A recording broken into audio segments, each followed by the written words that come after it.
females are often notoriously choosy. Object garden. Male bowerbirds, in some species, construct these incredible architectural feats. They use twigs and little leaves and bits of shells. Sometimes they'll stack up sticks around a little sapling to make a maypole. They'll decorate the front with all of the most beautiful objects that he can find in the whole forest. Shells, bottle caps, little straws. In certain species, blue is the it color, and the more blue objects you have, the better. Female bowerbirds will fly around to all of the different males, and sometimes the males will do a little jig. Females will watch, and after they've determined which male they like best, they'll return to that male, and he will be the one to mate with her.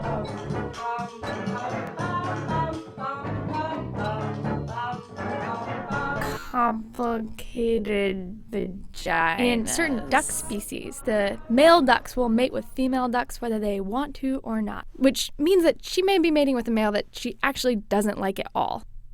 In these species, females have very complicated, spirally, pouchy, long vaginas. The pouches lead to dead ends, these sort of blind alleys, and may serve to divert the male phallus and prevent his sperm from fertilizing her eggs. They also have this spiral structure. When you stretch it all out, it sort of looks like a wine opener. And it turns out that male ducks in these certain species have very spirally phalluses, but they spiral in opposite ways. So the female vagina spirals in a clockwise direction while the male phallus is counterclockwise. Without the female's cooperation, the spirally vagina may prevent the male phallus from entering and thus fertilizing her eggs.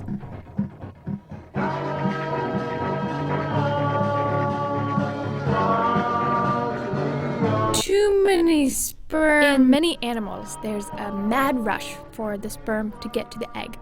The first sperm to make it inside is the one that contributes half of the genetic material to the next generation. When one sperm reaches the inside of an egg, there's this block that goes up like a brick wall. It prevents other sperm from making it inside. If too many sperm make it inside an egg, you get all sorts of trouble. The end of development, the death of the embryo. In the comb jelly burrowee, many sperm enter the egg.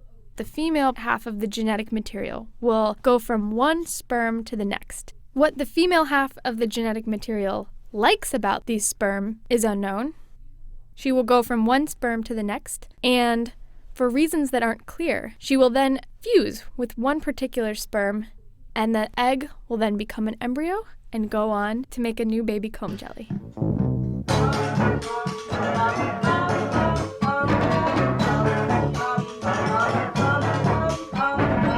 Egg hijacking. Stick insects.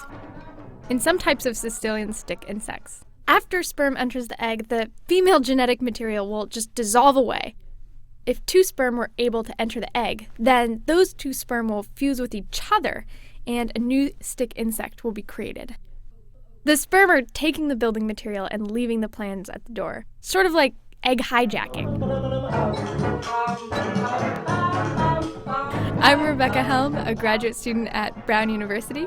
This podcast was put together by Sophia Tintori. CreatureCast is an NSF-supported podcast from the Dunn Lab here at Brown University in Providence, Rhode Island, and the Providence Plantation? Is that really what it is? If you're interested in learning more about the unexpected world of animals, please visit creaturecast.org. Thanks for listening.